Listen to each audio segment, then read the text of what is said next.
Hello, good afternoon. On behalf of Culturgest, I'm here just to give you some very brief words to thank you for being here today. This afternoon's meeting is the result of a partnership between the National Museum of Natural History and Science of the University of Lisbon, Culturgest, Acesso Cultura, Batotoieto, Portugal, the United States Embassy, and the Slave Rex Project, an international network that is part of the Smithsonian National Museum of African American History and Culture in Washington, D.C. It is an honor today to welcome Lonnie G.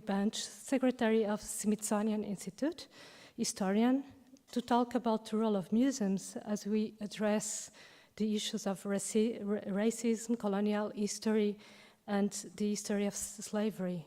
Those issues are issues that we are addressing here at Culturgest. It's a debate that we think that it's really important to be an ongoing debate. So, and today's conference, it's part of a larger symposium. The name of the symposium is Reckoning with Racism, the Social Memory of the Slave Trade at the National Museum of Natural History and Science of the University of Lisbon. Those are only very brief words, so I'll now pass the floor to Marta Lourenço, Director of the Natural History Museum, which will provide you a little bit more context about this session and also to present you our invited speaker and the moderators. Thank you.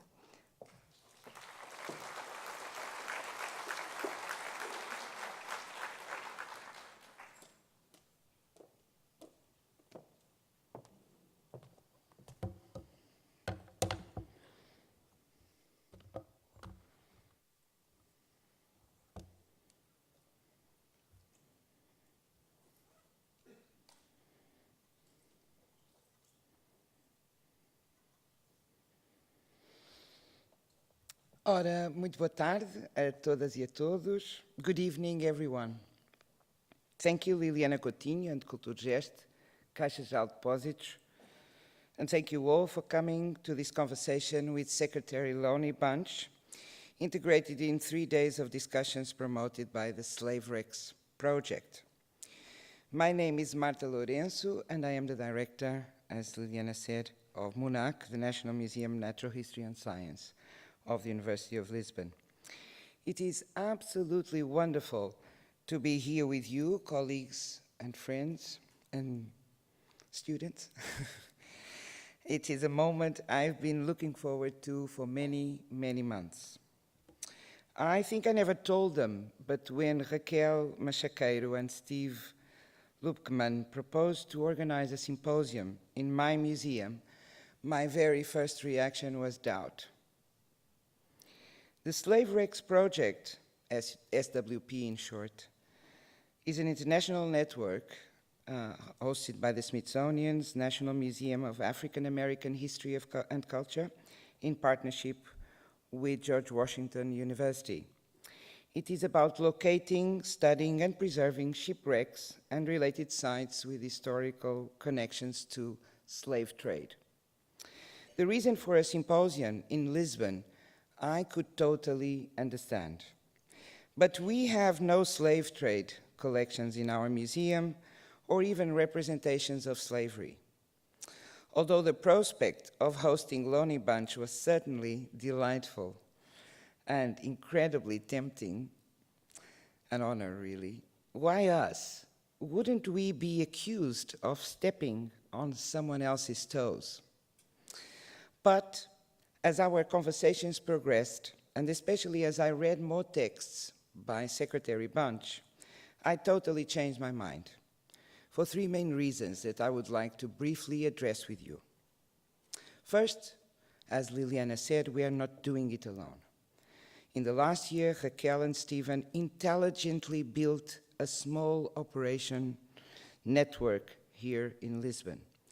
2 museums and 2 NGOs were involved, apart from the embassy and Culturgest, Batotoieto, Portugal, and I profit to thank Zelino and his team. Where is he? Are you there? No, okay. Access Culture, thank you, Maria Vlachou, and your team. Maria? Ah, there she is.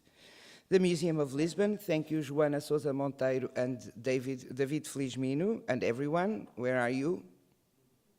There they are. And of course, us, MUNAC, and I thank Ana Godinho. Where are you? And my wonderful staff. It's been a privilege to work with you and to learn from you. Thank you. The second reason that changed my mind, and this one was absolutely essential, was realizing that the abject story of African slavery does not concern only a specific museum, specific collections, or even specific community. Some years ago, when Secretary Bunch was asked what was the most difficult thing about creating the National Museum of African American History and Culture, he replied, and I'm quoting from memory, sorry if I it was in a podcast. He said that the most difficult thing was to make the museum relevant to everyone, and not just the Black community in the US. The stories are too big to be confined. And he added, they have shaped American society as a whole, generation after generation. Likewise, and perhaps even more poignantly, the stories of African slavery are too big and have shaped us for 600 years. They concern us beyond disciplinary, political, social, and economic boundaries in Portugal, Africa, Europe, and the Americas.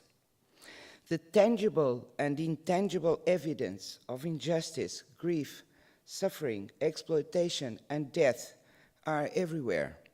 They come from the past into the present, constantly reminding us not only of the horrors, but also of how fragile dignity and freedom still are for many people around the world today. We in Portugal have been working on these issues, perhaps slowly, perhaps inconsistently, and with modest public visibility, but we have.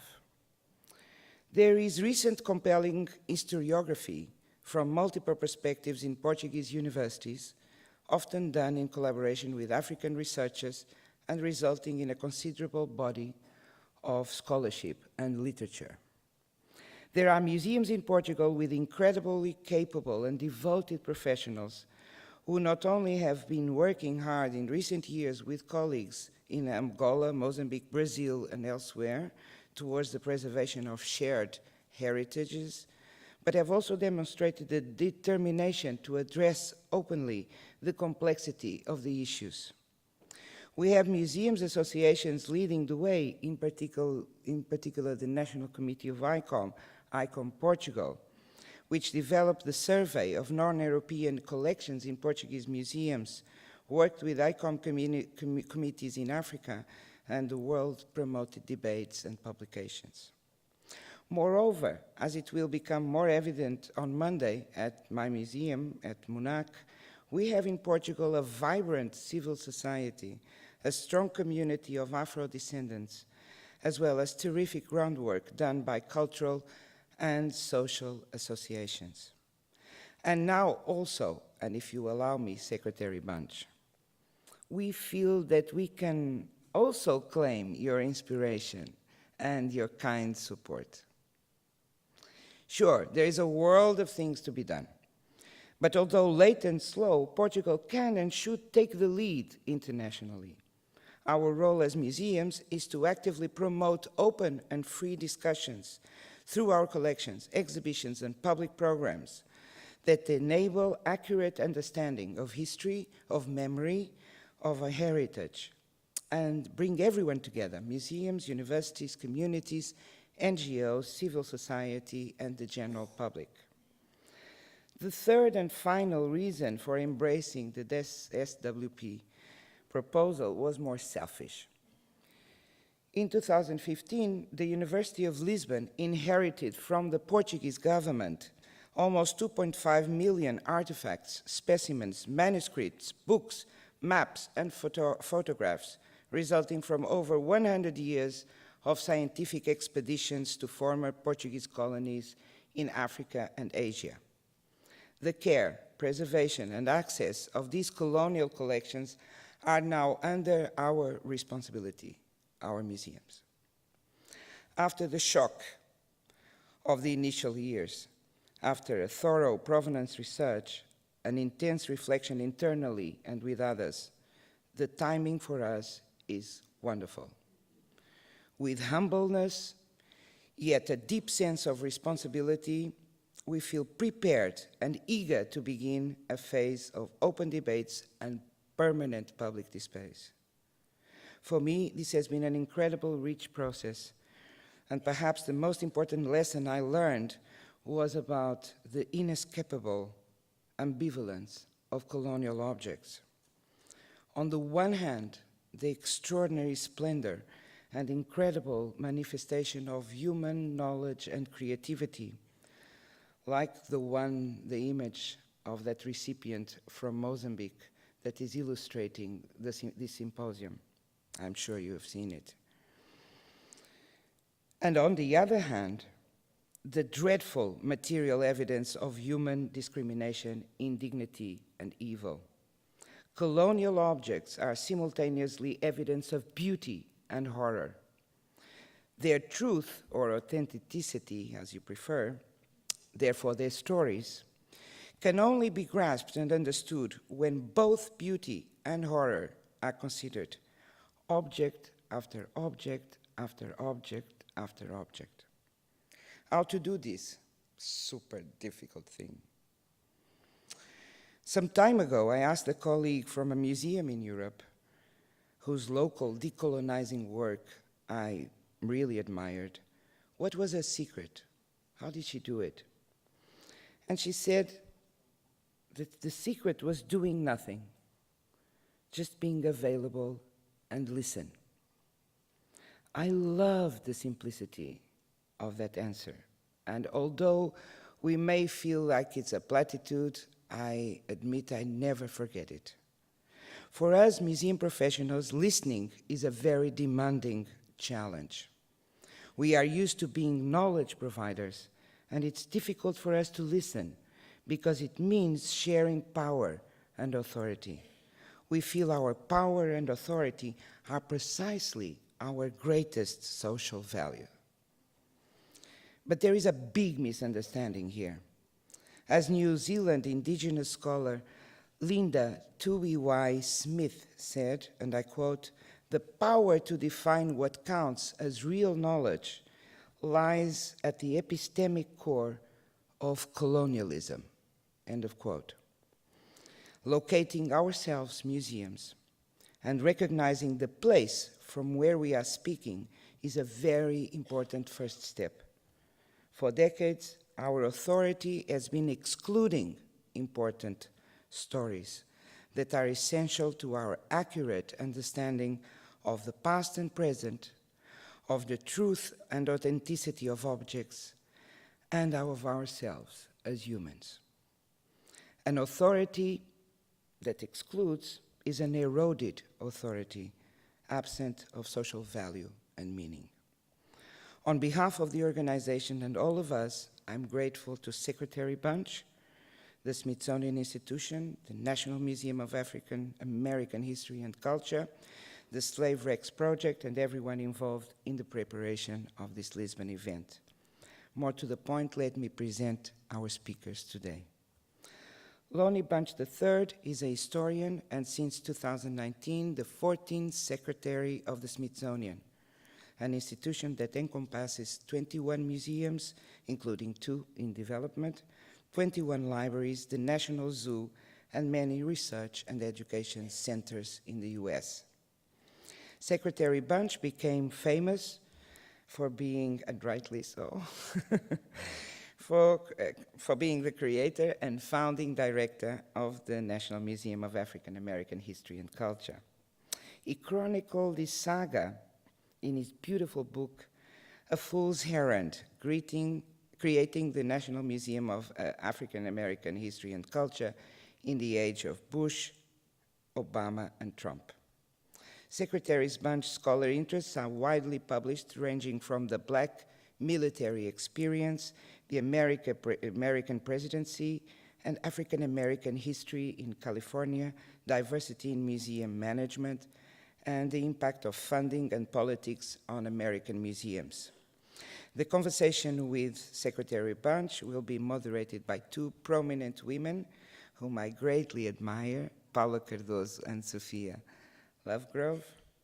Paula Cardoso is a journalist and founder of the well-known digital community AfroLink, which gives voices to African professionals and Afro-descendants in Portugal. She has been prominent in the media through books, online talk shows, series of TV programs, and chronicles in innovative journalism projects such as Gerador and 74. A member of the Portuguese Citizens Forum, her current interests encompass the promotion of Black representation in Portuguese society and women's mentoring and entrepreneurship, among others. Last year, Paula Cardoso was distinguished by the Euclid Network, an organization promoting civil society and social enterprise, as one of the top 100 women in social enterprise in Europe. Sofia Lovegrove is a Portuguese-British heritage professional and independent researcher based in the Netherlands. She is currently working at the Cultural Heritage Agency of the Netherlands. Her work focuses on promoting more representation and multivocality in the heritage network and on international cooperation. Sofia holds an MA in Heritage and Memory Studies from the University of Amsterdam. Her thesis was titled Narrating the Past, Perpetuating Violence: The Afterlives of Colonialism in Two Heritage Sites in Cape Verde and Portugal. Her research lies at the intersection of critical heritage and memory studies, with a focus on how museums, heritage sites, and public memory engage with the colonial past towards building more just societies.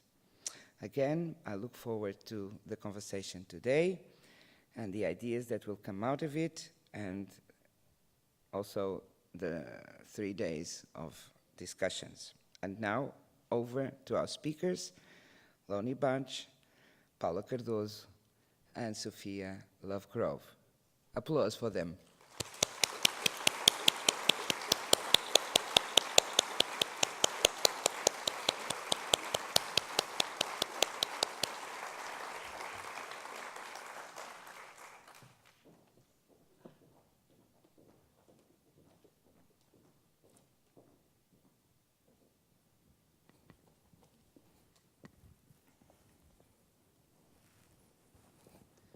Thank you, Marta, for the introduction and for the warm welcome. First, I must say that it's a privilege and an honor to be here, to join this conversation with you, Lonnie, and with you, Sofia.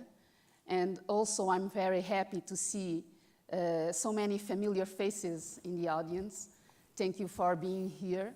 And I know, of course, that you are here to listen to Lonnie and to learn from his experience. So we are going to start right away with our conversation. And I can't remember a better way to start than with your legacy, this National Museum of African American History and Culture. You started developing this museum when there was already a National Museum of American History. So why this museum was needed or is needed, and what this museum is about? Can you tell us a little bit? And I've got how much time? I know that you wrote a book about it. Well, thank you, first of all. Thank you for both of you. Thank you for all being here, and thank you for my dear friend, Ambassador Levine, for taking the time. I really appreciate you being here. In some ways, I'm here not as an expert, but as a collaborator, to understand the challenges that you face, how those continue to shape what we do in the museum world in the States. For me, creating the National Museum of African American History was crucial on several levels. On the one hand, I was a curator at the Museum of American History for many years, and I realized that no single building can tell the story of America. And that in essence, in single buildings, African American culture is the ancillary story. It's a story that maybe you'll see once a year, or maybe you'll see an exhibition here or there. And I really felt that African American culture, in many ways, was the quintessential American culture. If you want to understand American notions of spirituality, resiliencies, and optimism, where better to look than the African American community? So I felt that this was a story that had to be told, but told in a way like a two-sided coin. That one side should give the public a deep insider's view of African American culture, that it should help Americans understand their tortured racial past. It should help people understand both the pain and the resiliency, that you should be able to sort of cry, but also tap your toes to wonderful sounds. But if it just did that, I think it would fail. I think the other side of the coin was to say that this is the story that shapes us all. Not the ancillary story, but we as Americans do not understand ourselves if we don't understand that story. So for me, it was really about giving America the tools to be better, giving America the tools to better understand themselves. And that's why it was so important to build that museum. And the museum is really an opportunity to explore history, culture, art, but it's really an opportunity also to understand where it is. It's on the National Mall in Washington, D.C. The National Mall is where basically the world comes to understand what it means to be an American. It's where you see the Capitol or you go to the different monuments. And I felt that it was important to basically make an intervention on the mall, to say that rather than simply seeing white marble buildings, let us see a building that would remind us that there's always been a dark presence in America that is crucial to our understanding. So for me, it was all about both doing something that was different in cultural institutions, but also really suggesting to America that there's another way to look at its history, to look at its culture. Thank you. So I've also been reading A Fool's Errand, that Maarten already mentioned, and which I would recommend to anyone wanting to know more about the history and the difficulties, the challenges, but also the beauties of creating this museum. And in this book, you mentioned that slavery had to be a priority in this museum. Can you tell us about the reasoning behind that? You know, when you build a museum, part of that foundation is scholarship, right? And there was 50 years of good scholarship on slavery. But the other part is understanding the public. Years ago, I was doing an exhibition on slavery in a southern plantation, and I met somebody standing next to a slave cabin who was 90 years old, and he had lived in the cabin with his enslaved grandmother. So for a historian, this is the Holy Grail. He's telling me amazing stories. But at the end, he said words that have never left me. He said, I'm not even sure what a historian does. But if you do your job well, you have to help people remember not just what they want to remember, but what they need to remember. And as we did this survey, it was clear that the number one thing people did not want to talk about was slavery. But the number one thing they also wanted to talk about was slavery. So therefore, to me, it meant that we needed to center this experience on the slave experience, to say that there is a long story. Slavery is not the only story, but in some ways, slavery is foundational to the American experience. And so that's why we decided it was so central. And that was really it wasn't a difficult decision at all, because I really felt that if we could help people face their tortured past, and slavery, in some ways, I always say in Washington, if I'm at a dinner party and I want to get out, I mention slavery and the party ends. So I wanted to change that dialogue so that people would feel comfortable having that discussion. Yeah, I've been thrown out of many parties. And how it was important to use history to help the US to grapple with questions of race. Can you expand a little bit on this? Yeah. I mean, the goal here was really not to build a museum, but to build an institution that could be transformative, to build an institution that really contributed to greater understanding and greater appreciation of the past. I could talk to you for hours about the kind of content that we wanted, but I'll tell you what the single goal was. The single goal was to help Americans and whoever deals with this museum, to help them embrace ambiguity. Far too often, museums give simple answers to complex questions, and people look for simple answers to complex questions. So imagine the contribution you make if the cultural institution is really about helping people grapple with ambiguity, understand nuance, complexity, subtlety. That is really exciting. So that's really part of what we wanted to try to accomplish with this. And the other thing was really recognizing that the National Mall is where millions and millions and millions of people would come. And so suddenly this story no longer is in the margins. It's at the center of understanding, and that's what we wanted to try to do. How do you strike the balance between what you were also just saying as a place for crying, for dealing with traumatic histories, very violent histories, very uncomfortable histories, with also trying to be a space for healing, reconciliation, for laughing, for dancing, and that would speak to all Americans that would visit the museum? Well, nobody said it was easy, but the reality is that it really was easier to accomplish than I thought. That in essence, the goal was, first of all, the word I always use was, let's find the right tension. Let's find the right tension between tradition and innovation, the right tension between pain and resiliency. And so as we crafted the exhibitions, we kept asking those questions. What does this tell us deeply about the American experience? How does this relate to those who may not know this culture? But how does, for those who care about this culture, learn something new? So it really was, in some way, mechanistic. That I basically said, let's look at how these three issues play out in every exhibition we do. But the other thing was that one of the things we realized how important it was is that people talk about slavery or the slave trade, and they get overwhelmed. But if you can reduce it to human scale, which is why we looked at the São José, for example, if you can reduce this so that people can not just simply say those enslaved, but this family, this plantation, and that was really a way to get people engaged. And to be honest, the surveys we did told us that while there was great debate over how difficult you could tell, what difficult stories you can tell, there was great hope for reconciliation. There was great hope to try to find understanding. Not in every quarter, okay? But I figure if you get 80% of Americans, you're doing okay. And so I think that the notion was that we would make sure that we craft spaces that would give people the opportunity to come together. One of the best examples is one of the most sacred spaces in the museum is an exhibit around Emmett Till.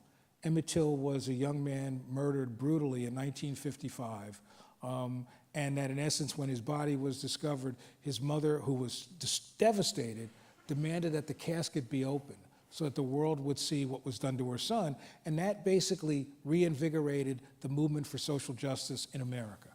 So we wanted to tell that story, and we wanted to tell it with the actual casket that he was in, and that it is really the space where everybody cries, but it's also a space where people come together. I'm always struck that when I was the director, every day I went into that space because that would remind me of the importance to struggle. And one day I was in the space and there were two people crying, a young African-American woman and an elderly white man. And they're crying and crying. And then they looked at each other, and I don't know who said it, but somebody said, "Can we cry together?" Mm-hmm. And in some ways, while it sounds like a made-for-TV movie, the notion was that if people can find spaces where they could come together, share pain, but take that and find resiliency and hope, that's part of what this museum does. So that happens time and time again throughout many parts of the museum. Mm-hmm. And how this project, this work about, and this healing process helped you to better understand the place and to look at the history of slavery in the museums. Let me say it differently. How this helped you to understand the place and how slavery is needed for us to understand what we are today and how we get here, how we got here. In some ways, what was really important was people are now comfortable recognizing that their grandparents' or great-grandparents' DNA shaped who they are today.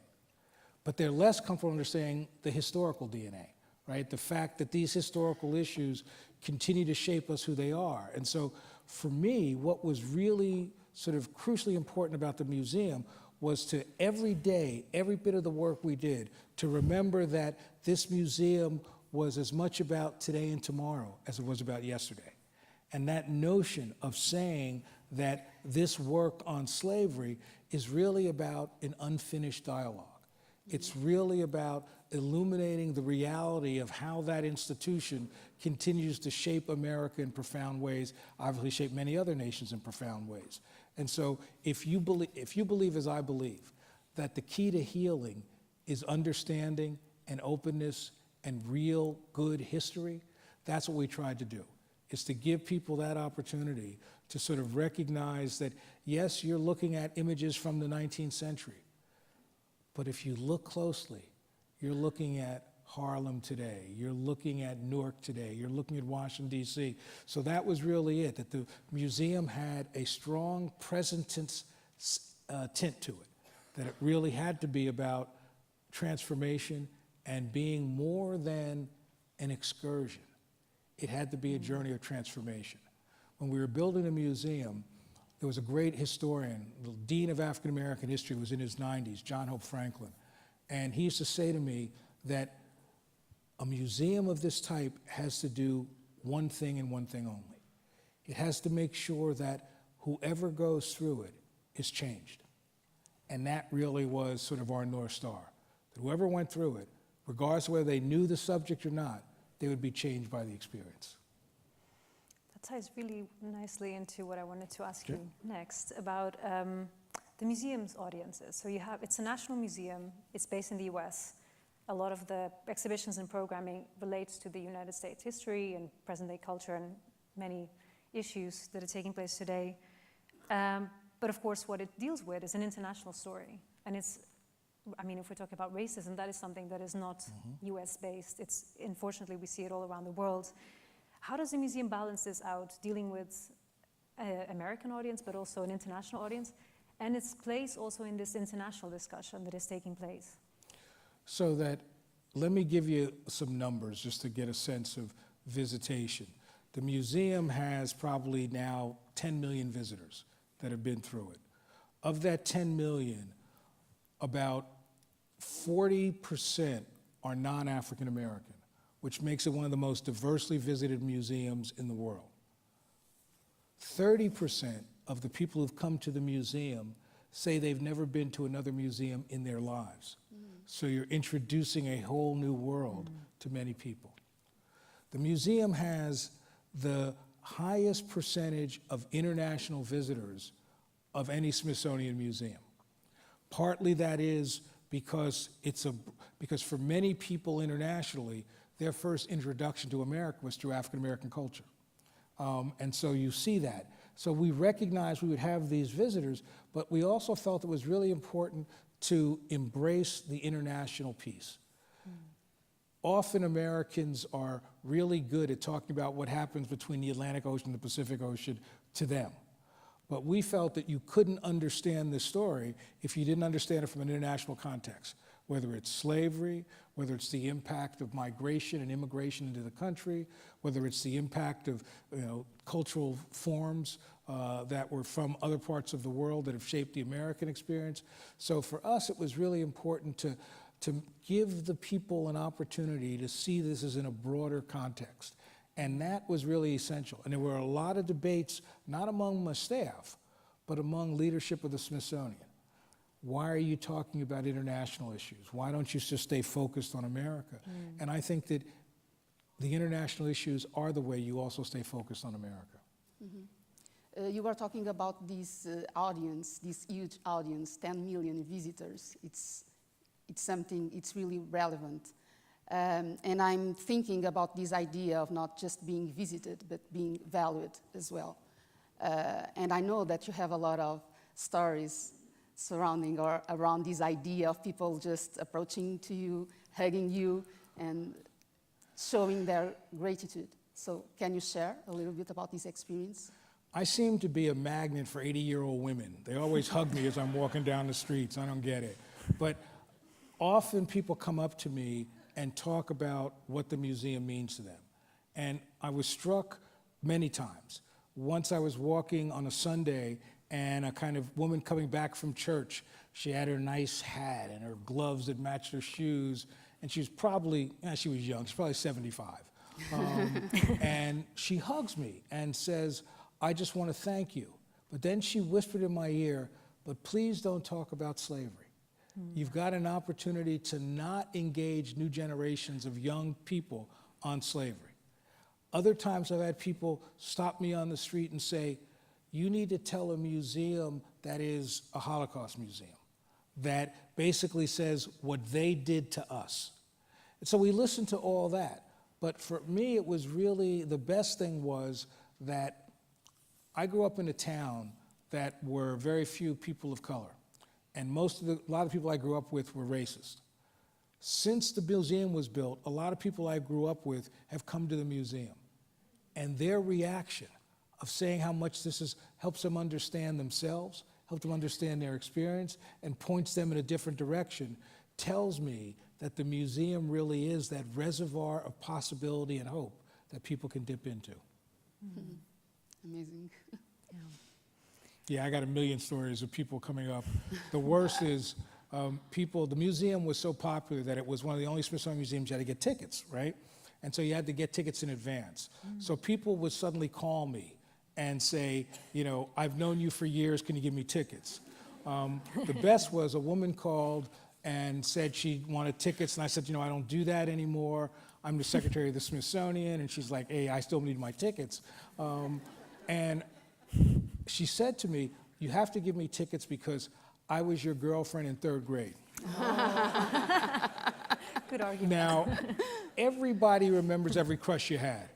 I didn't know this person at all, but it was such a good lie, I gave her tickets. It's a good attempt. Okay, good attempt. Yeah. True. Or I wish she had called me and I really knew her at 13, but oh well. We would like to turn the attention also to the Slave Wrecks project that was already mentioned, and quite important ship called the São José Paquete d'África. And the museum was involved in identifying this ship, in studying this ship, which was the first shipwreck with an enslaved cargo on board when it sank.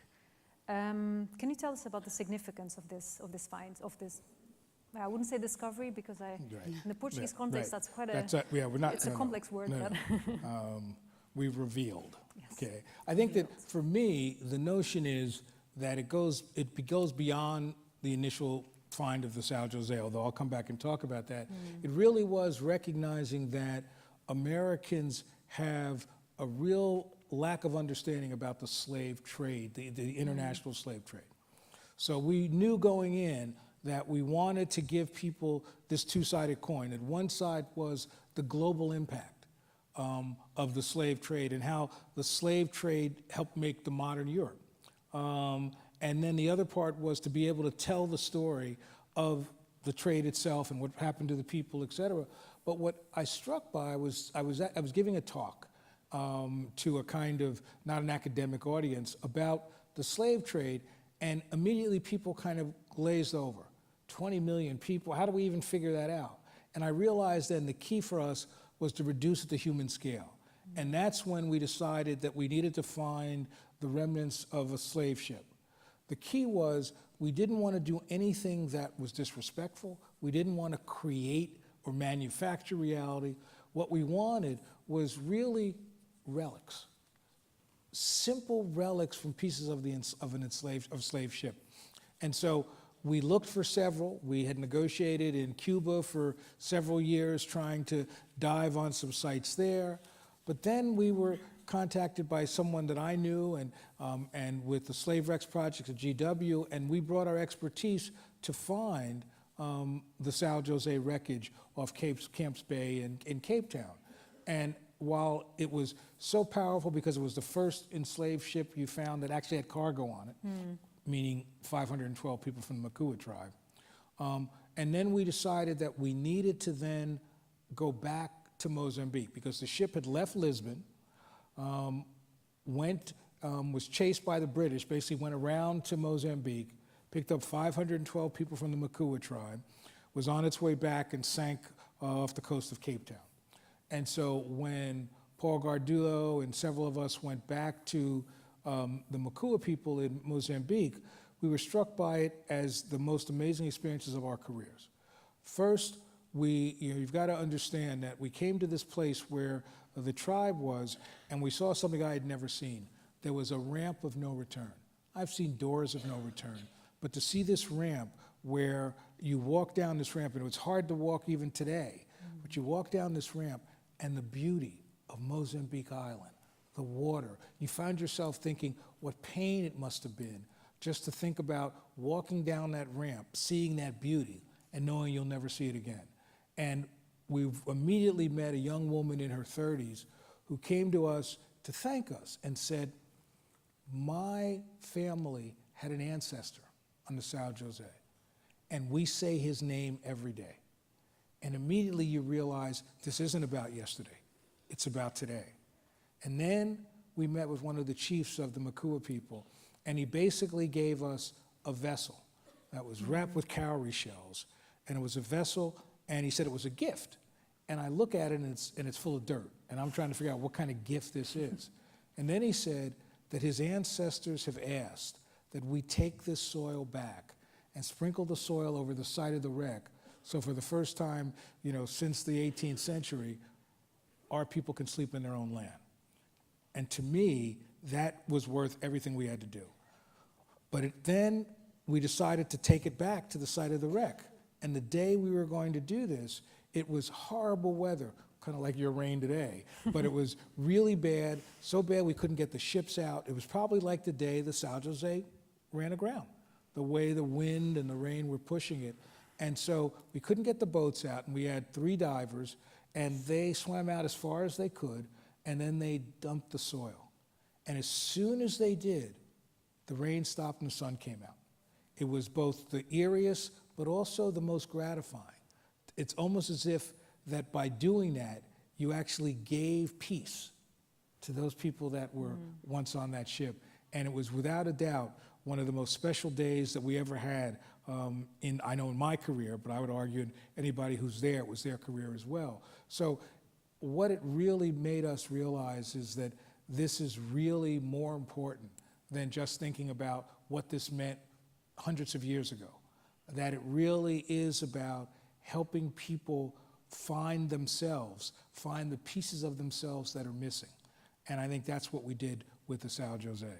And I think it was really important for the Slave Wrecks Project because what we wanted to do is, like many we know so much about slavery, but what we don't know is often in the water. And so to think about, here is a new area that we could really learn more from.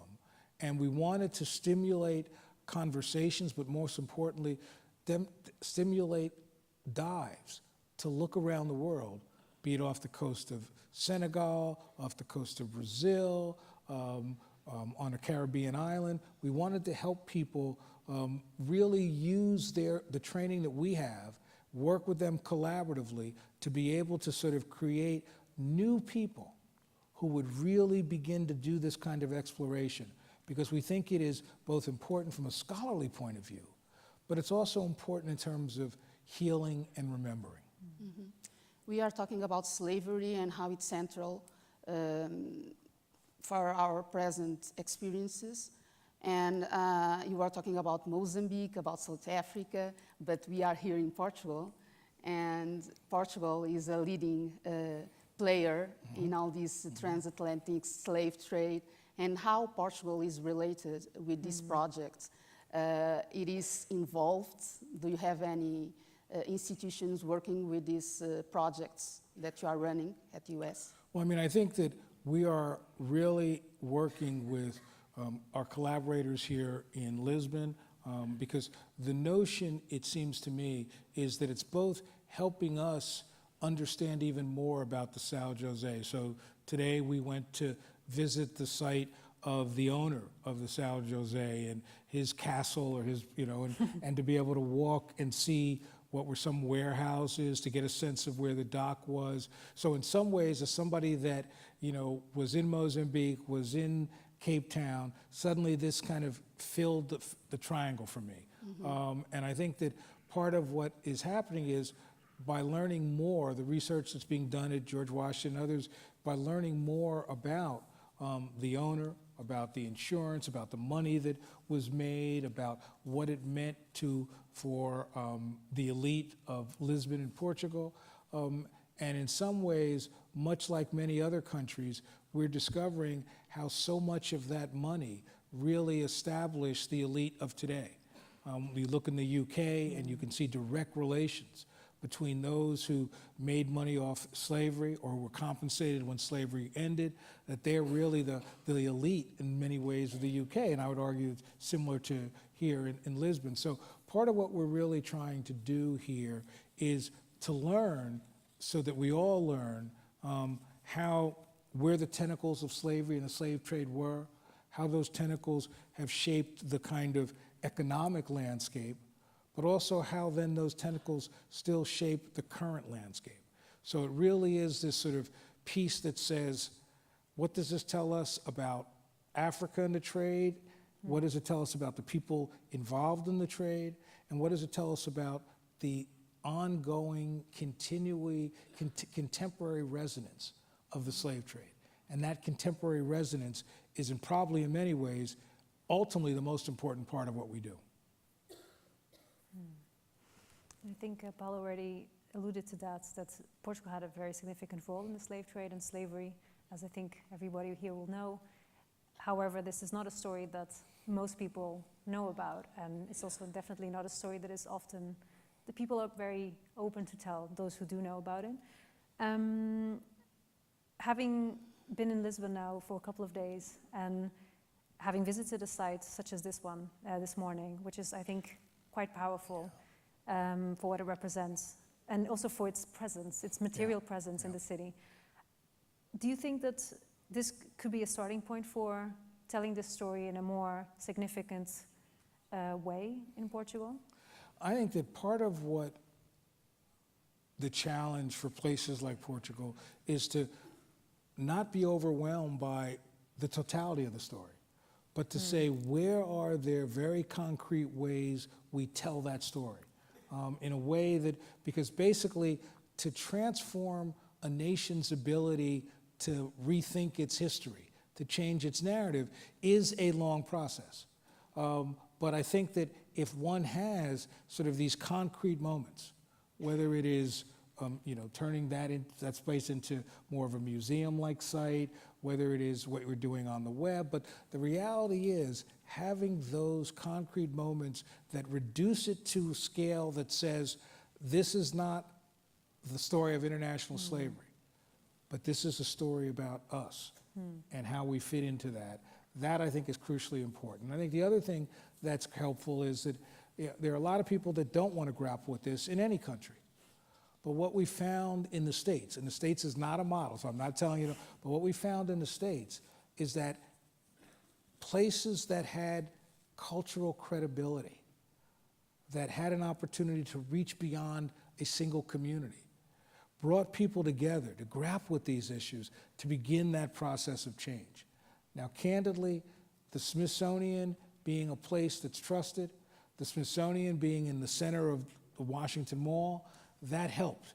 And candidly, that was one of the reasons why I was willing to give 11 years of my career to build a museum, because I knew symbolically, forget whatever else we did, symbolically that would say, this is a story that all Americans need to understand because it shapes us in profound and contemporary ways.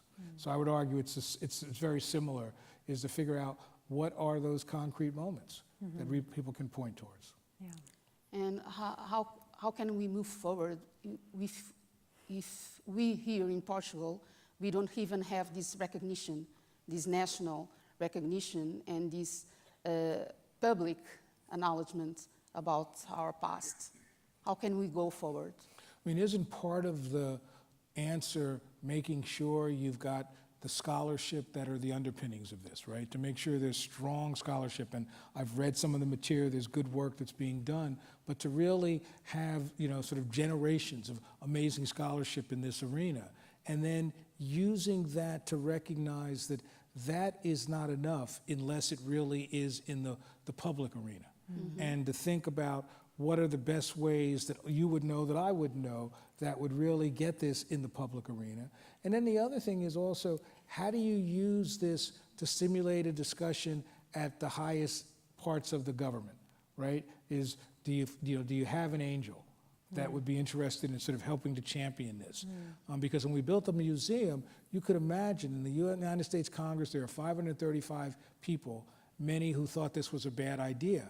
But as you reach out and build alliances and recognize you're going to have to fight politically, that's how we were able to move forward. So I think it's all of the above is part of what leads to this transformative change. Mm-hmm. And how do you see the role of museums to foster this?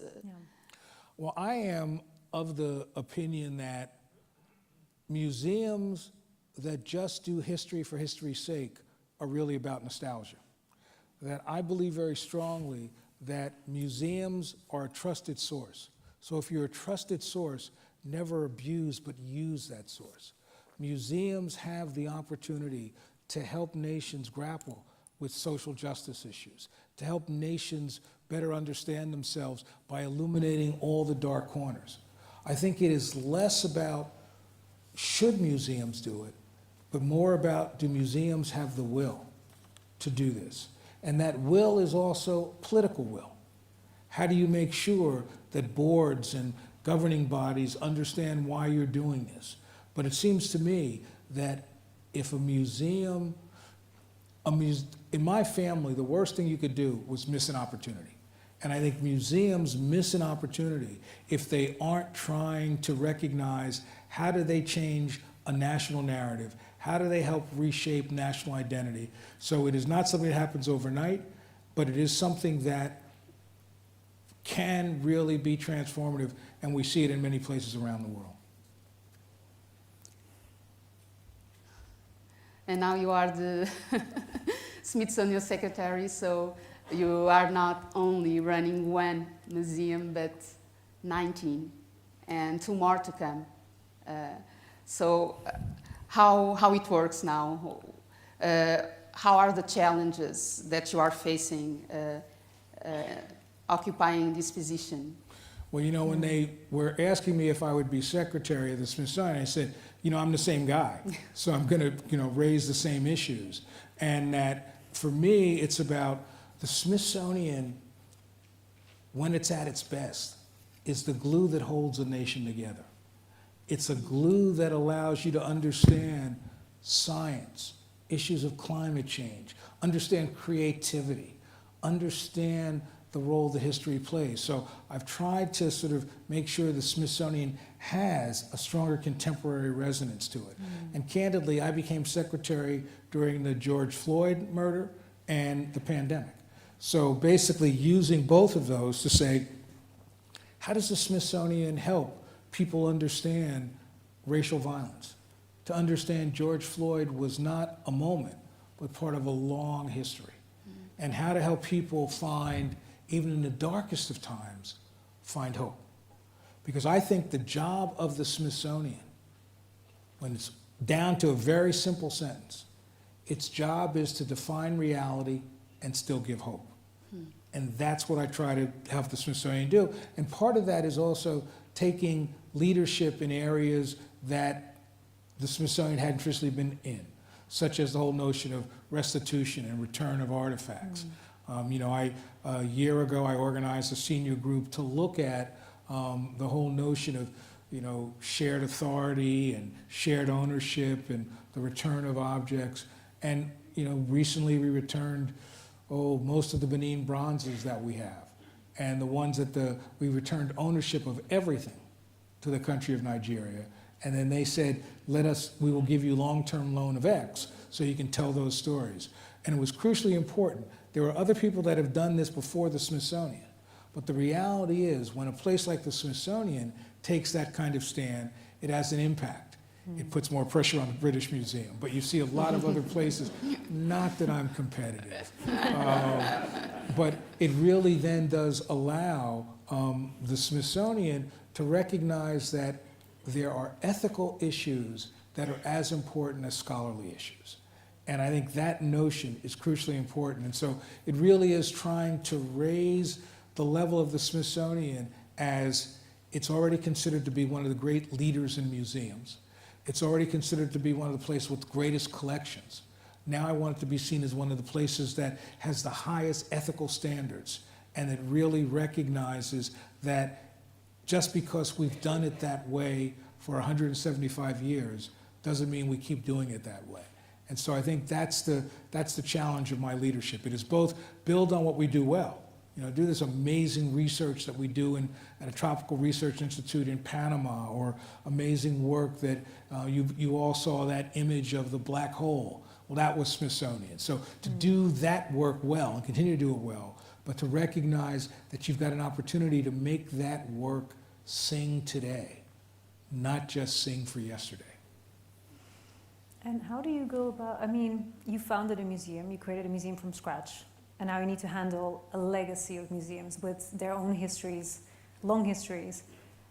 How do you go about also having to change something that already exists instead of creating something from scratch from your own visions? Now that the museum's open, it was easy now to start from scratch. But I think the other thing, though, is museums, even though they don't want to admit it, love models and messiahs. And in some ways, the African American Museum has become an important signature institution. And that action is shaping the Smithsonian. I don't have to say a word, but people know what that museum could be and what my position is. I also think, though, that it is harder. There are fundamental discussions we're having with the Natural History Museum, with some of the art museums. But the key for me is to lay out what is the North Star, and then we can work to get us to the promised land. And how, I've talked to many people that work in museums, and there are people with visions, they want change and they want it fast. But there's also the staff that works in a museum for a long time. And how do you take everybody on board? Because change can't just happen if one person has an idea. You need to also convince everyone within the institution why that change is important. Well, I think in some ways, part of change is being clear and understanding where the vision will take us, why it's important to make this change. What is that? How does that help us? And most of the people, if you have a strong vision and can articulate it, but also that can articulate it through their lens, whether it's a natural history museum, then people come along. And I think that there are many people in museums who want museums to be the model of possibility.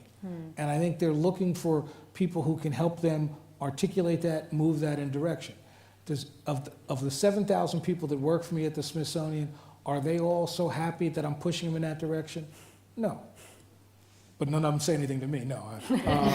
But I think that the reality is that it is about the vision, because everybody at the Smithsonian, regardless of where they sit, want their work to be transformative, want their work to change the world and to change the academic questions. So I think that being able to frame it through that lens is how you begin to get buy-in. But not everybody's going to, come around. And you're right, building the African American Museum, I hired everybody. So it was real clear, if you didn't like this vision, this is not the place for you. Right. But now what you do is you say, here's the vision, and begin to make sure you do things like return the Benin bronzes so that people see the vision isn't just words. And that, I think, begins to lead to some change. Because at the Smithsonian, I've been in and out of the Smithsonian since I was a 26-year-old kid. And the thing we used to always say is, whatever came forward, this too shall pass.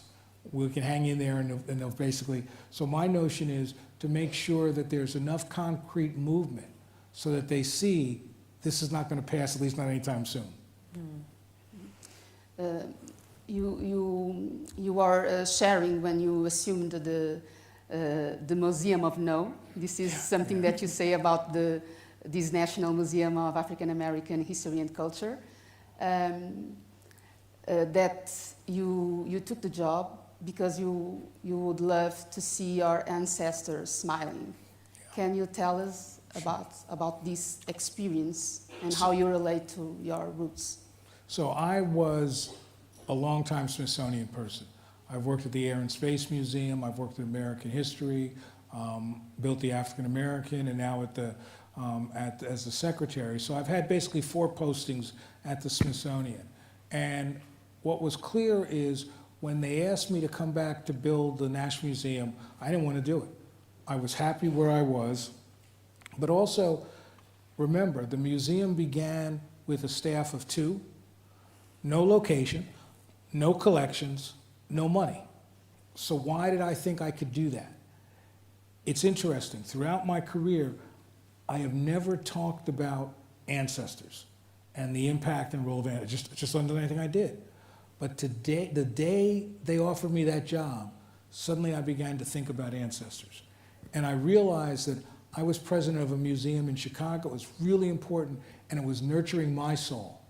But I realized that if we could build a museum from scratch that could be transformative, that could do things people didn't believe they can do, that could nurture the soul of all our ancestors.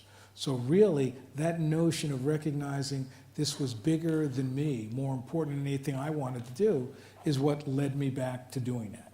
And it was the kind of thing where people have always said to me, what if you failed?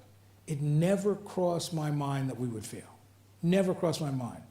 I knew that we would be nimble and we'd have to adjust. I had an old girlfriend once who used to say to me, never panic, adjust. So I've always kept that in mind as we went through building this museum, but it never dawned on me that we wouldn't do it.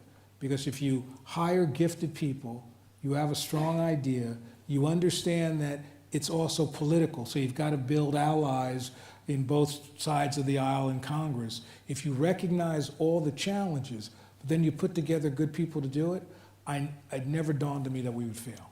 So what it was in some ways, the best model for me was not other museums. The best model was looking at entrepreneurs, looking at startups, looking at people in the tech industry. So what I did is I looked at all of that, read all that literature, and said, okay, here are the challenges, both of startup, but also the challenge of a leader staying too long, or a leader not being open to other ideas. So I used all of that to help me move the museum forward. So maybe I was naive. I remember we had what would you call it? Not strategic, yeah, strategic planning. We had a strategic planner come in, and he kept saying, well, you know, you're not planning for failure. You've got to plan for failure. So I fired him. I don't do failure. So that's really what it was, that we believed we could do it. And how this experience shaped the leader that you are today at the Smithsonian? Well, you know, you realize that if you're lucky, you grow and evolve in your career. You know, I love this notion that people say, oh, well, we want a director like you. Well, I wasn't me in 2005. You know what I mean? You learn these things as you go along. And I think the key where it's changed me was there are 2 levels. One is the recognition of how important a cultural institution can be globally. And that if you do it right, it can be that thing that's transparent, transformative. But it also made me comfortable in places that I wasn't comfortable. Mm-hmm. It made me figure out, how do you work in a divided Congress? Mm-hmm. It made me figure out, how do you take 490 trips to ask for money, right? So there were all these things that I learned as a result of the process. But the one thing that even in the worst moments, there was this sense of, this is too important to fail. This has an opportunity to be transformative. So we'll figure out a way to get it done. And how you did it. We need some tips. How you made it. You know, I think it really was. I mean, I'm a vision guy. I think it really is having a strong, clear vision, but then recognizing where are the things, where are the ladders that are going to get you to the promised land? Who are the kind of people? So I was fortunate, you're right, I got to build a staff. So you begin to hire people who believe in this, who, I hired a project manager who was much tougher than I was because she could make sure we had things on time. So it was really thinking about what do we need to get to the promised land of this museum? And that was really what we were trying to do. And also I think, if I read your book correctly, also you have a vision and you also need to make that vision materialize even when it hasn't materialized yet. Yeah. And I thought that was really interesting that you said you wanted everybody, the staff, but also the audiences to know this museum exists, even if it doesn't physically exist. Right. The idea was that the idea for this museum began in 1915. So how could I convince people it was going to happen? Because they'd heard this, it was going to happen in the 1960s and the 1980s. And so when I left my job as a museum director in Chicago, the mayor of the city of Chicago called me into his office. And he started yelling at me, how dare you leave Chicago? How dare you go back to that, what he called the one-horse company town that's Washington? But then he said, why would you leave an established museum to build a project? And so that changed everything. I said, this museum can't be a project because then people won't support it. But if you could make the argument that the museum existed from the day I started, whether it was beginning to do traveling exhibitions very early, bringing on educators so that you can do educational material. The notion was to get people excited to say, what a great museum, and you don't even have a building. What are you going to be when you have a building? And so what that did was eliminate a major issue. The major issue was people would say to me, when you're open, come back and we'll give you money. So I said, we're open today. And I think so that notion of saying that we are real from the very beginning and demonstrating it was really the way we were get success politically, but also candidly, it was also a way I could hire gifted people. You can't hire gifted people and say, give me 10 years of your career and then you'll get to write your book. This way, they got to do that work as they're helping to create a museum that didn't have a building. And that would be the one thing I would say every meeting. You're in this great museum, now if you squint hard, you can see the real building. And I think that's what really, I think, got us through. And this process also helped you create a collection out of nothing, essentially. And I remember reading that you said at the beginning there was this idea, how will we create a collection from African American culture and history? And there was this assumption that that would be very difficult. Right. There was an assumption that museums in the United States had struggled to collect African American material. There wasn't any. And so many people were saying you have to give up on that idea. And I was called before Congress and they said, can you find collections? And I lied. I said, yeah, absolutely. But I realized I wasn't sure how to do it. But literally, one day I fell asleep in front of the television, and when I woke up, Antique Roadshow was on. You know this show? And I thought, what a good idea. Let me steal that idea. So I took that idea, and we called it Saving African American Treasures. And we went around the country asking people to bring out their stuff. And it wasn't about collecting. It was about helping them preserve grandma's old shawl or that 19th century photograph. But obviously, people would then bring stuff. And for me, the transformative moment was there was a woman named Harriet Tubman. She was a great abolitionist, crucially important, and there were very little collections of Harriet Tubman. So we had done one of these programs in Philadelphia, and somebody called me and said, I missed the program, but I've got collections of Harriet Tubman. And now I got to be honest. I said, I'm a 19th century historian. You don't have anything of Harriet Tubman, so don't waste my time. But he kept saying, come to Philadelphia. So I went to Philadelphia.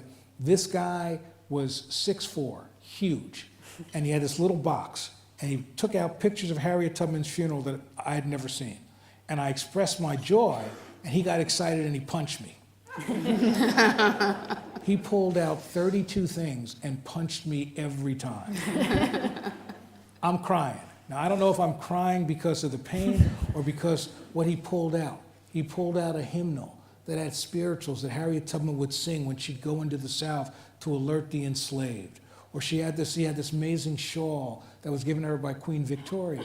And so I'm crying, and I'm also crying because I realize he's going to ask for millions. I got no money. So I danced around it for a while, and I said to him, okay, what's it going to take for this to come to the Smithsonian? and he said, shake my hand. And that was a success of the museum, that America, people believed that this was important, that the time was right. So people gave us collections, things that nobody believed existed. And we were able to collect 40,000 objects initially, of which 70% came from the basements, trunks, and attics of people's homes. So that told us that people were waiting for somebody to say, these collections matter, and that these collections will be seen. And that's really the successful way we built the collections. And how many objects, personal objects, do 40,000. you have now? 40,000. Well, I don't know now because I've Okay. been gone. You know, they don't let me play anymore. But when I left, we had 40,000 objects when we opened. And you have some of them that, of course, you already shared this Harriet Tubman history story, but you have another one that you want to share? Well, I've got a million in it. So I'll tell you, here's where it shows how dumb I am. Chuck Berry, the great guitar player for many early rock and roll, I had called him and said, I would like a guitar that you wrote some of those early songs on. And he said to me, well, I'll tell you what, I'll give you the guitar if you take my car. And he had a 1972 candy apple red Cadillac. I don't want this thing. But the staff was so much smarter than me, and they said, oh, no, no, this is really important. It's a good symbol to him, and let's do it. So we agreed to take it, and now I will tell you my story. There are different stories of how this plays out, but I'll tell you my story. So what happens is I send this young man, really early in his career, to go to Chuck Berry and get the car, and get the guitar. So he gets there, and he calls me the next day, say, Chuck Berry is mad. Chuck Berry doesn't want to sign the deed of gift. Chuck Berry keeps yelling he doesn't trust you. So I get on the phone with Chuck Berry, and I said, Mr. Berry, what's the problem? He said, you work for the federal government. The federal government taxed me too much, so I'm not going to give it to you, unless you get my taxes paid. I'm like, well, Chuck. Ultimately, I said to him, what do I have to do to get you to trust me? And he basically said, have your guy eat lunch with me. So I said to Kevin, I don't care what he serves, eat it, right? And so basically, Kevin had lunch with him. Chuck Berry signed the deed of gift, and we got it. And so I was just excited about the guitar. But the staff kept saying, no, put the car out on display as well. It becomes the #1 artifact people are taking photographs in front of. Wow. Who knew? I was like, keep it, but the staff knew. So the key to being a good leader is to recognize you don't have a monopoly on wisdom.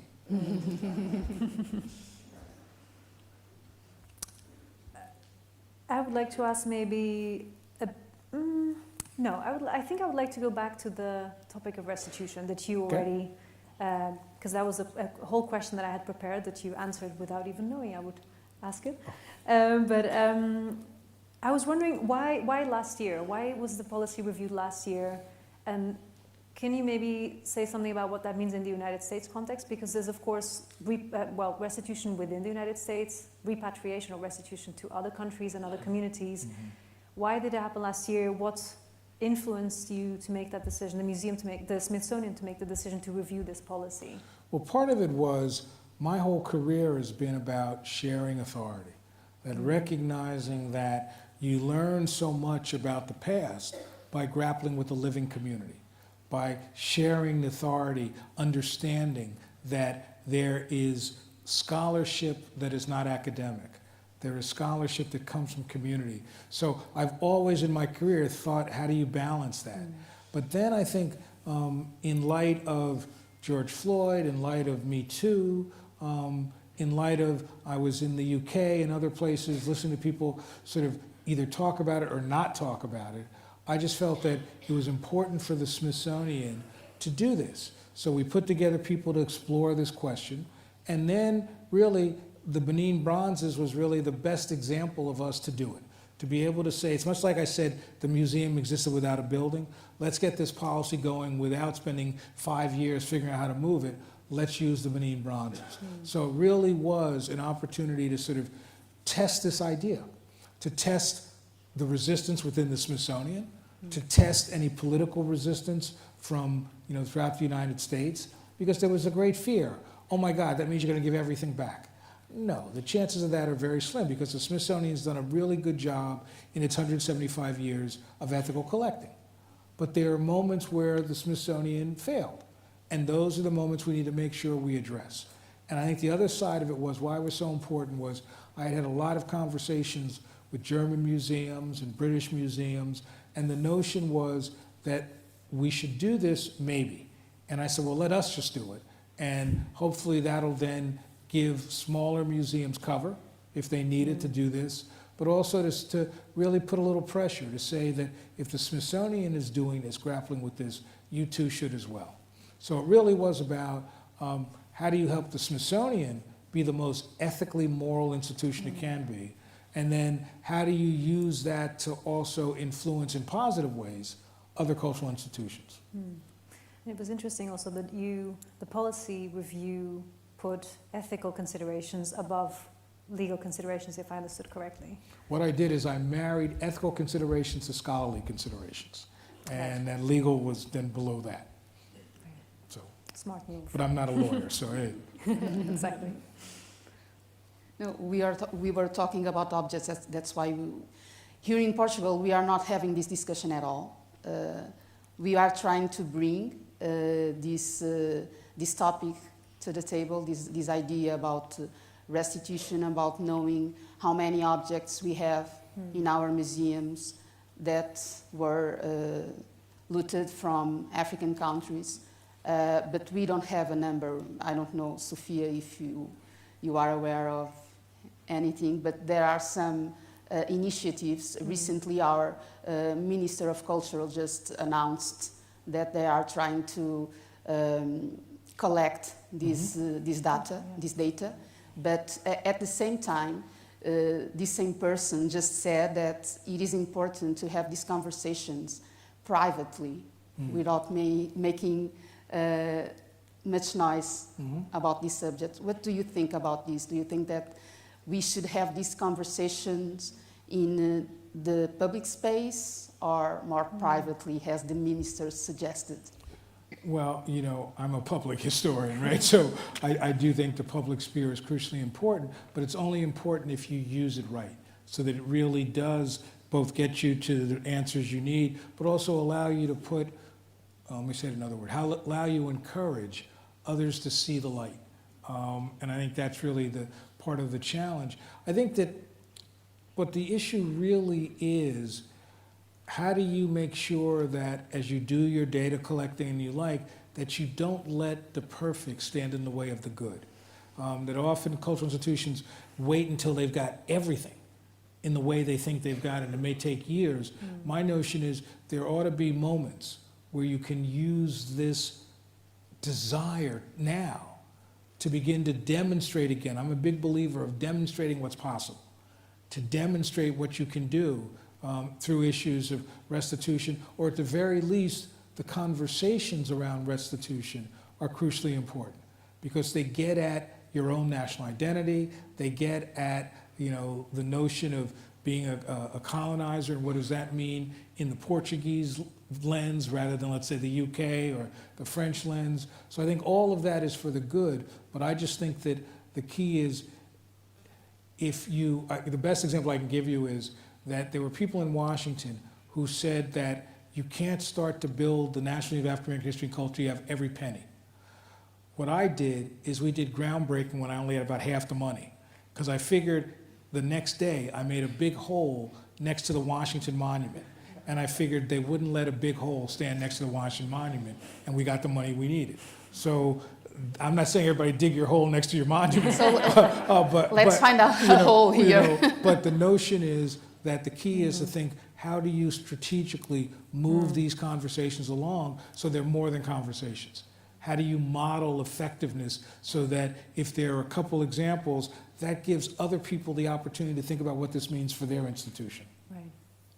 I was just thinking if it is possible to do it without these public conversations. I don't think so. I don't know. I think it's better if there's a public conversation, but you got to control that conversation, right? Define it how you need to define it. But I mean, because partly the goal is less about simply returning an object. It's more about coming to understanding, both within an institution and externally, why that's important. And that why really then is a ripple effect of change throughout other cultural institutions. So I do think there's a benefit to kind of public conversations around this. Yeah, and because I'm thinking that making these conversations only privately, we are not going to be represented, we black people here in Portugal. That's why I'm bringing this to the table, because I think that this is not going to happen. Mm-hmm. Yeah, I mean, I think it's important that you've got really good people in many of the Portuguese museums that want to grapple with this. Mm. What you want to do is find ways to help, Mm-hmm. find ways to sort of encourage that, that conversation and really that action. Because I'm not real big on conversations, but the action that comes out of conversations is what can be transformative. Right. I have one last question before we open To the audience. The audience. But I was wondering, Paula, if you still had any question before that. Yeah, I'm thinking a lot. So of many things. questions. No, you can go, Sofia. Yeah. I think you already gave a lot of very good advice and suggestions and pointers to cultural institutions also in Portugal, museums in Portugal.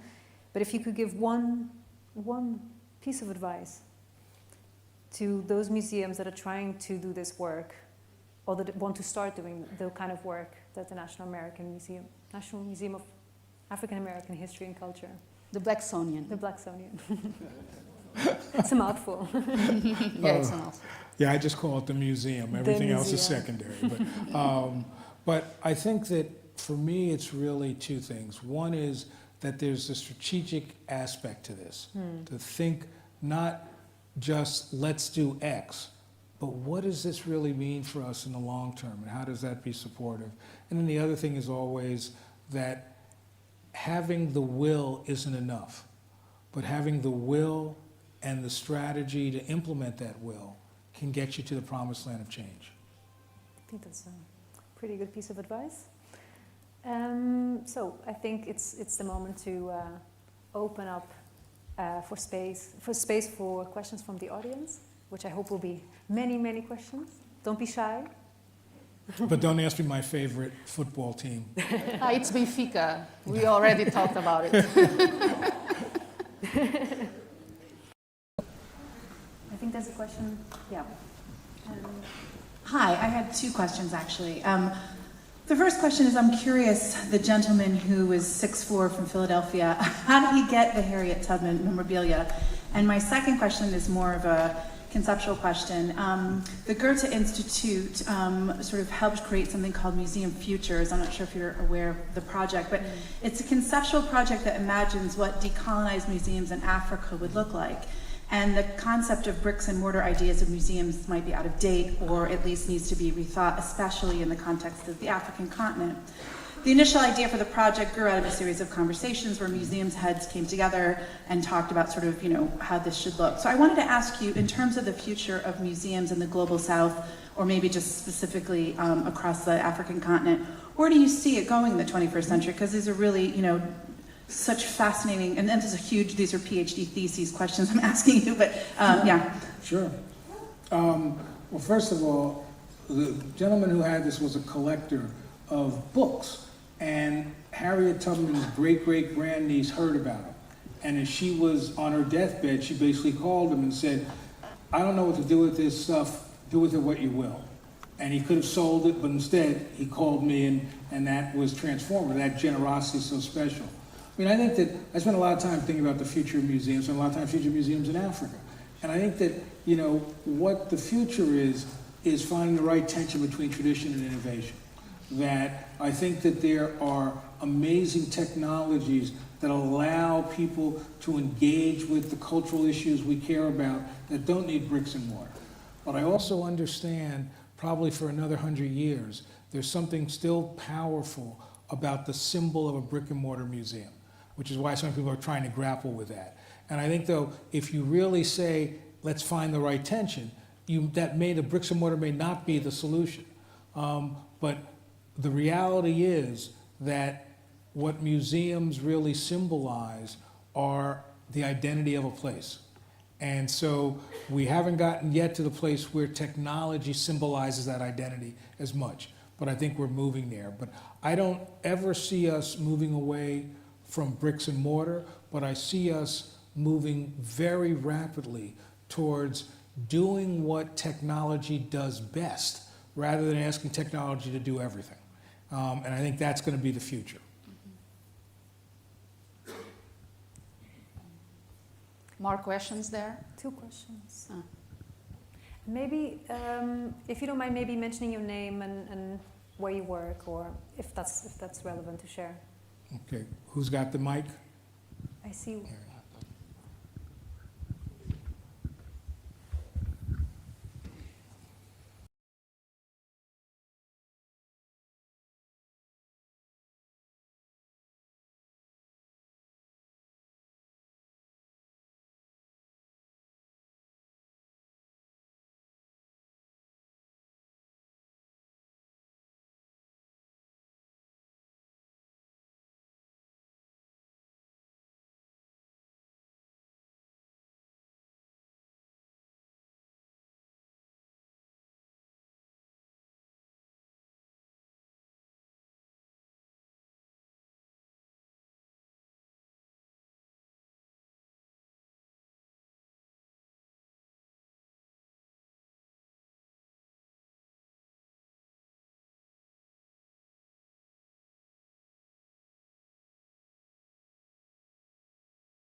All right, next question. There's a question. There was another one first, the lady with the pink sweater, I think. And then a lady here in the second row, I think. Or third. Hello, I'm Diana Barbosa. I'm a science communication officer at a research institution in Portugal, the Institute of Contemporary History. And it was a delightful conversation. Thank you very much. It's an honor to be here and listening to you and your experience. And I would just like to ask about, since you were talking about restitution and the origin of objects on your collections, what has been the experience you've had regarding Native American collections and objects? In some ways, part of what made it easier for me to sort of create this new policy is that for 20 years, we have been dealing with repatriation of Native American materials. The difference was there was a federal law that said do that, not about these other issues. So that really helped us. And it taught us in several ways. It taught us that, one, not to be afraid of repatriation, because while there were many tribes who really gladly wanted their material back, there were other tribes that wanted the Smithsonian to maintain those. So that notion of somehow you'll lose everything is flawed. I think the second thing that it's taught us, though, is that most repatriation issues are not as big as the Benin bronzes, right? They're not as visible. So it really is making sure we put in place processes that allow us to deal with smaller issues that are crucially important to people and to families, but they may not rise to the visibility of Benin bronzes. So to make sure that we've got that process in place was crucial for this. I see a question here. And I think there was someone else, a bit, yeah. There. Thank you very much for this very enlightening conversation. You talked about ethical collecting. Could you hold it closer? Okay, sure. You talked about ethical collecting, and my name is Clariana Marquez, and I'm an independent freelance archaeologist, and I'm quite interested in what are the tenets for this ethical collecting, having in mind the history of some of the archaeological works and how they were collecting for certain type of governmental colonialist programs. So how do you define that? And even nowadays, there are problems, there are institutional academical problems with the mindsets and the collecting methodology in field work. So I was quite interested if you could elaborate a little bit on that. Sure, there is no simple definition of what you want to do. What it is the goal is to look at what is legally yours, what is ethically yours, what is morally yours. And that will change depending upon the conversation we're looking at. And then part of what is really key for me is not even so much how important it is to return everything. What's important is to have the conversations with the people that you need to have the conversations with. So to really make sure that what this is really is an opportunity to collaborate and share authority. That may mean certain things get returned, but the most important thing is to have those conversations where appropriate with the appropriate family or institutions. And so it's not a one-size-fits-all, it's a one-size that says, how do we do the right thing? That's the one size, and everything else is shaped based on what the particularities of that situation is.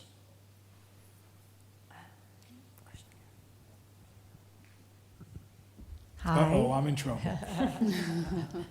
My name is Randy Levine, and I am the American ambassador to Portugal. And as you know, in my last life, I sat on a number of museum boards, and a very interesting thing happened during COVID. It almost began what I think is a movement of sort of the democratization of museums, because we needed to continue to generate programming, and we need to continue to communicate with audiences. And the nature of these audiences changed museums that were local or regional museums into national, international museums. Now these dialogues, and even maybe the changes amongst the directors and their relationships, can certainly allow for these kinds of conversations, which are certainly regional, and have to be reconciled with their regional governments and constituencies, but can take them and move them into a larger format. So how would you recommend to museum directors, to constituencies, to different groups to be able to use these technologies and use this sort of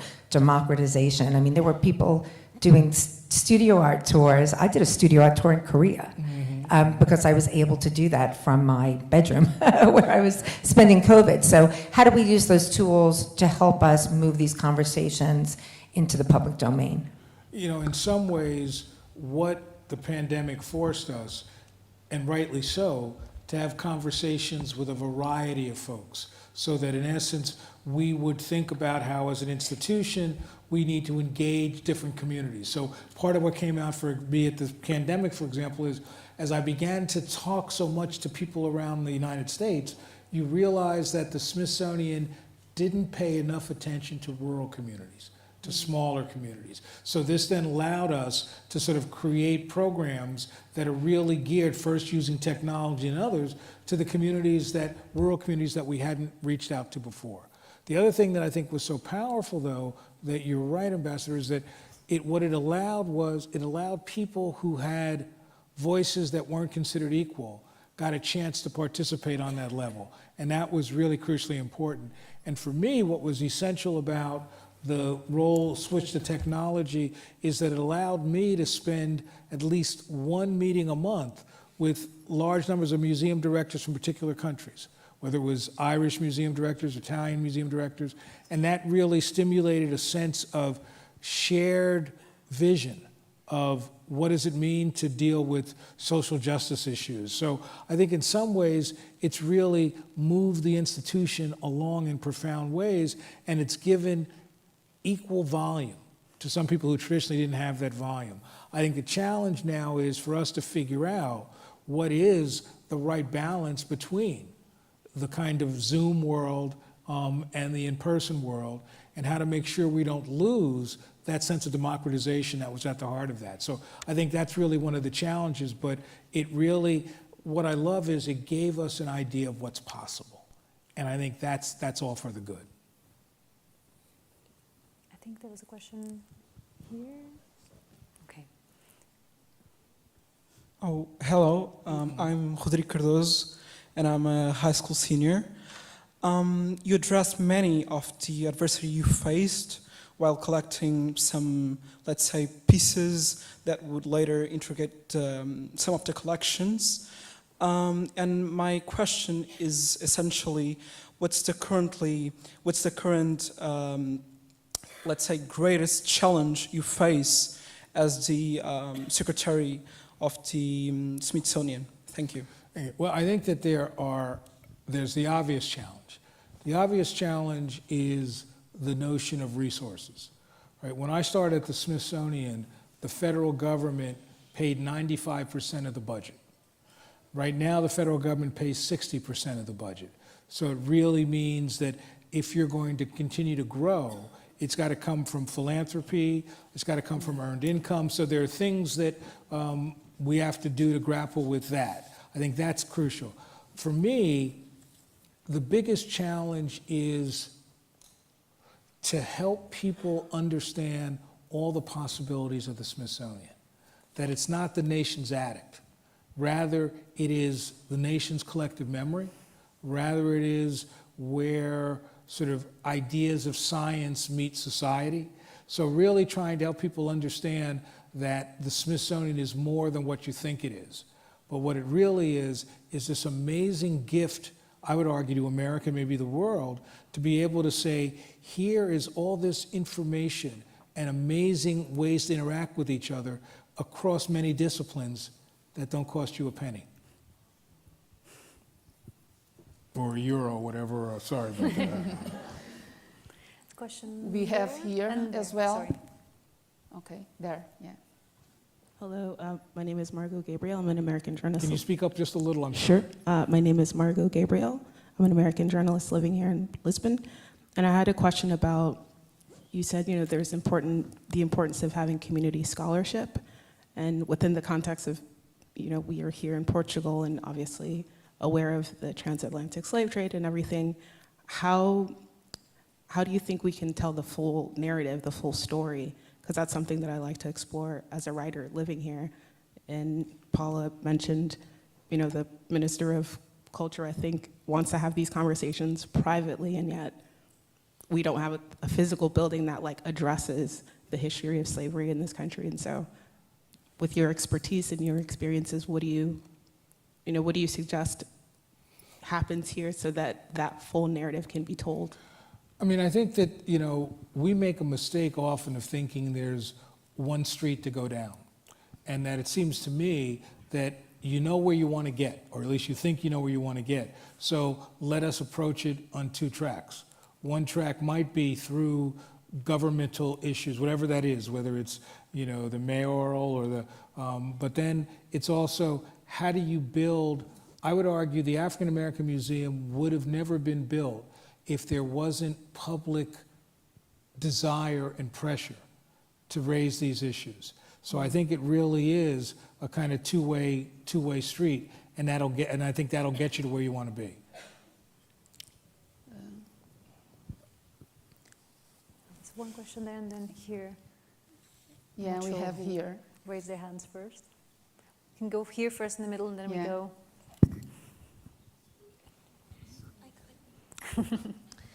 Good evening. My name is Diana Tavares. I'm a journalist for RTP Africa. I have a question of these conversations about engaging civil society. We have a little problem sometimes with young people and people in general in learning their history, in engaging them, for example, in history class. Young people will not pay attention in history class, but then they will watch a Hollywood movie about an historical character filled with creative liberties and misinformation. And the same hesitancy to engage with museums we can also find with young people. Any tips for that particular difficulty? Because we are here talking, but if we don't involve the non-academic community, these conversations will stay in symposiums. They will not go for the public sphere. I think it's several things. I think it's, first of all, museums rethink what museum education is, right? In some ways, I'm married to a museum educator, so I get beat up when I go home when I say this, but that often what happens is museum education doesn't help people in the early grades trying to understand who they are and to rethink that relationship. So at the Smithsonian, I actually created an undersecretary for education at the primary level because I thought that was something that we needed to contribute to. That was crucially important. I think the other piece is when we built the African American Museum, we spent a lot of time thinking about youth engagement. And what we discovered was that the initial response was, well, everything is driven by technology. What we found is technology was the way in, but it wasn't always the answer. And that many of the young students we grappled with, I remember they said to me, they had never seen the authentic. Is that really real? And so we use technology around different subjects to get them engaged around the real objects, sometimes coming to the museum, but often virtually. And that has really been a successful way. But I think the biggest challenge is to rethink the role of education in museums and whether or not, you know, in the United States, museum education is always considered kind of soft education and informal education. I think with the challenge of education today, you can't be soft, you can't be informal. So really rethinking how you're a real partner with the educational systems and the educational challenges you face. And there was a question there. We have here. I think that question was already. I'm not sure because Beatriz is waiting for a long. Oh, I'm sorry. Okay, thank you. I don't know if the microphone is on. It's really on. I initially want to thank you for the lecture, for talking us about the museum, the Smithsonian Museum. one of the things that you told us, it's very important to have this place where Black people can have their memories about all the struggle of Black people around centuries, beginning from slavery till the contemporary racism. Well, the question I wanted to ask you, because it's a problem that we have here in Portugal, it's a denial of racism. There is a situation around the institutions, around the public space that says that racism doesn't exist in Portugal. So when we think about colonialism, we transport colonialism to other places, to the places in Africa that were occupied by Portugal. We don't think about colonialism in our own country, how that our museum still portrayed colonialism and keeps colonialism in the present. So the question I wanted to ask you is how can we, how the museum can help us to restore this social justice, to overcome the condition that racism creates for Black people, the poorness, the incarceration, all these problems that are they are more they overwhelmed, represented in the Black communities. How that museum talks, gets in this dialogue with these struggles that Black people has today in contemporary. They are the poorest of the poorest. They're still more incarcerated. All these questions, how the museum thinks about the situation of Black people and propose this transformation and this healing that you are talking about. You know, I think you've raised two crucially important issues. One is the role of cultural institutions in recognizing the opportunity they have to be these collaborative forces with a variety of communities. Rather than as, okay, I've got to do it, it is really something that makes you a much better institution, and also obviously builds new audiences, because I really do believe that when there are issues that are at the heart of debates in national identity, museums can play that role because they're trusted if they reach out. The challenge has always been that often museums, they do it in a way that's ad hoc. One program, one relationship, rather than recognizing that this is, if you're going to do this, it's much like building collections. It is a long-term, mutually reciprocal relationship. So to recognize how crucial that is part of it. The other piece is this notion of sort of how does Portugal define its national identity, right? The notion that there are, as we were talking about it this morning, was it this morning? Was it yet? I can't remember where I am. But this notion that Portugal looks back at the golden age rather than sort of grapple with where they are today. And then this notion of recognizing that it's not just France or the UK or that really is still grappling with the challenge of race and racism today, but to recognize that how is that going to be played out? I mean, it would be very fascinating for me to see an exhibition that talks about the history of race and the contemporary resonance of race. Just to be able to, because the problem is we don't make the linkage. And I think the linkage is crucially important. Are there many museum workers today here? Maybe someone will take up the challenge and create such an exhibition? Yeah, please, because I'm done. I'm not building a new museum, so it's on you now. Question there, yeah. Hi, my name is Jillian Bentley. I'm an art historian of art crime and cultural heritage protection. So first off, thank you. This has been really informative. You spoke a bit about creating this collection from the ground up. And my question was, what were the standards or the questions that you asked as these items entered that collection, and how you came to the decision that it was important that these stories be told? I didn't hear the last part. Yeah, just what was the standards and the questions you asked that told you these were important items that needed to be in the national collection? Well, I think that partly it was the way we did this is because we didn't have collections, but we couldn't just wait to have collections. So what we did is by bringing together scholarship and public issues, we actually framed out, I used to use large yellow sheets of paper, and we'd make circles that we're going to tell the story of X, right? Whether it's the Civil War or the Civil Rights Movement or migration. We're going to tell these stories. So we agreed what the big stories were. But then we said we won't know how to tell them until we find collections.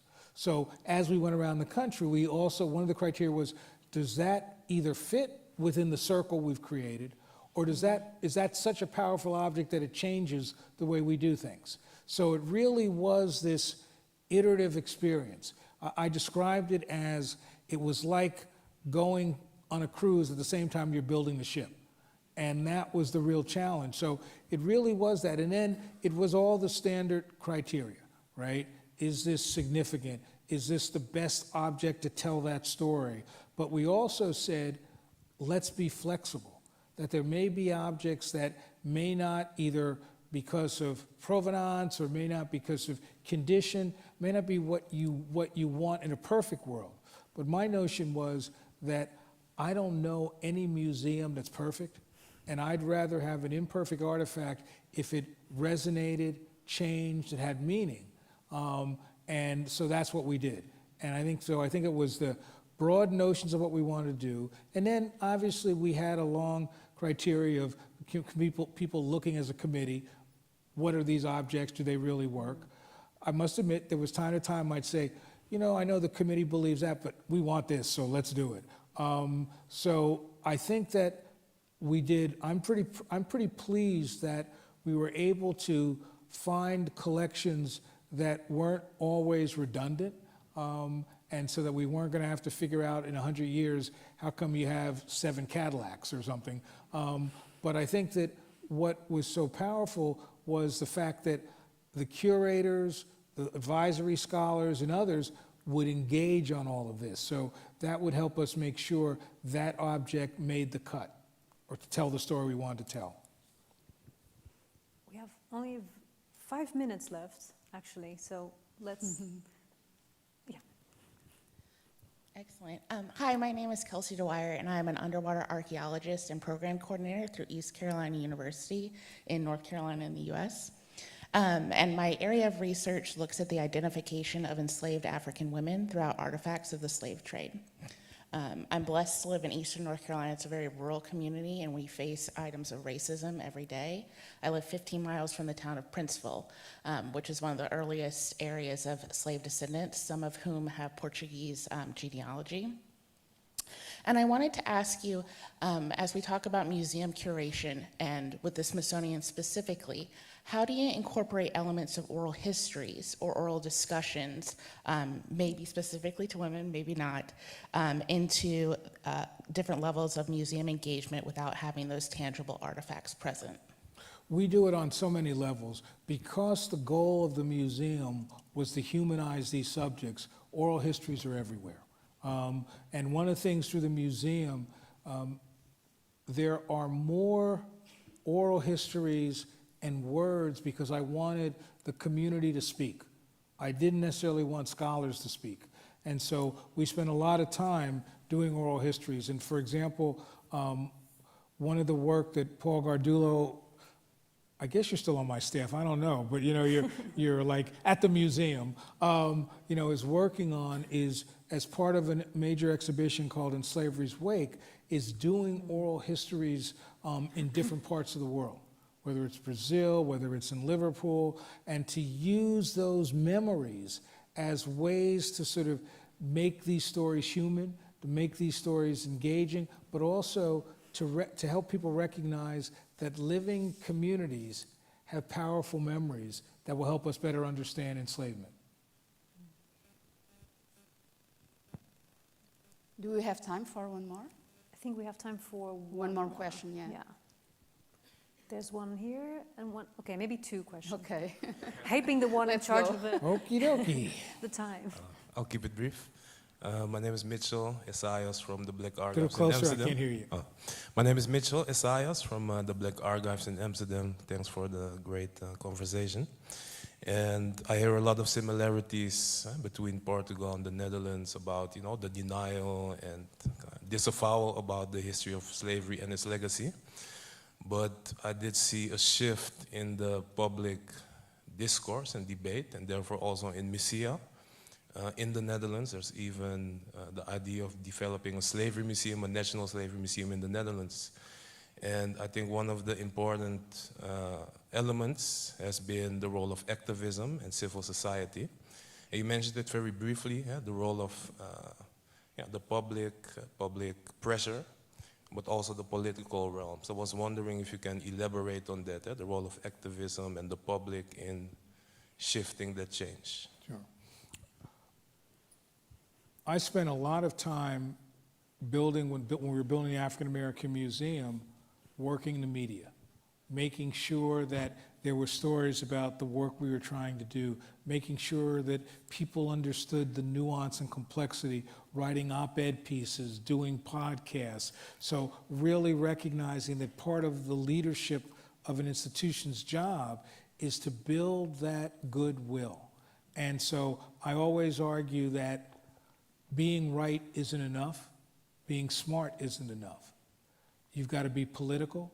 You've got to figure out, I always liken this to, in America, a political campaign. You are trying to get people to support X so that X is better than Y. So what are the ways to do that? And so for me, it was always about being visible before the museum opened, that it was important that these stories were raised, and then doing a lot of community work, getting people excited about the museum so they would do everything from call Congress people to, just basically make sure that people knew that this museum had to happen. So I really do think part of this is sort of shining a light that can only be shown by having people say this is important. And there are a variety of ways of getting that, but for me it really is, at least the way I thought about it, was I thought about it as a political campaign. How do you build grassroots support? How do you build governmental support? What are the ways that you use the media to shape the discourse? And how do you then make sure you've got a relationship with the variety of media so that when you are criticized, you have other vehicles that will allow you to respond? Because you're going to be criticized. That's a given. And what you want to do is make sure that you're not at that moment going, oh my God, how do we get the message out? But rather you can reach out to X, Y, or Z and make sure the message is told. And there was, I think, one last question. Yeah. Hello, my name is Federico Duarte. I'm a design critic and curator. Thank you for the inspiring talk. There's three of you, by the way. I was taken by your idea of finding the right tension, and I was wondering if the right tension of the museum you created was the tension between power and resistance. And if that tension is on its own wonderfully subversive, but also if that is the real legacy of the museum, and if that is embedding the idea of resistance in the idea of being American, because that's what the Smithsonian is also about. So I was wondering if you can elaborate a bit on that, and if that on its own is able to re-signify all the objects you have in your collection. So is everything, me being a design person, not only the objects themselves, but the agency that was involved in making and designing those objects. And so if the resistance is part of also the history of America in that sense. What's important to me was my goal was to create new generations of activists, new generations of people who could see a historical moment or to see how 17-year-olds were instrumental in the civil rights movement, so that new generations would say they have, not that they can, but they have an obligation. And so embedded in the museum is the notion that the ideals of America are amazing. But how do you make a country live up to those ideals? Part of that is through protest and voting and so that was really, even though I didn't say a lot of that publicly, that was really at the heart of what we wanted to do. We wanted to recognize that even when one perceives to be powerless, one has power. And so this really was an opportunity to sort of get people to believe that change was possible, get people to draw from the amazing stories of the past, but to get people to realize that it is incumbent upon them to sort of carry the water for the next generation. So, yeah, it was an activist museum. I didn't say that until after we opened, but that's what it was. Thank you. Thank you. Thank you.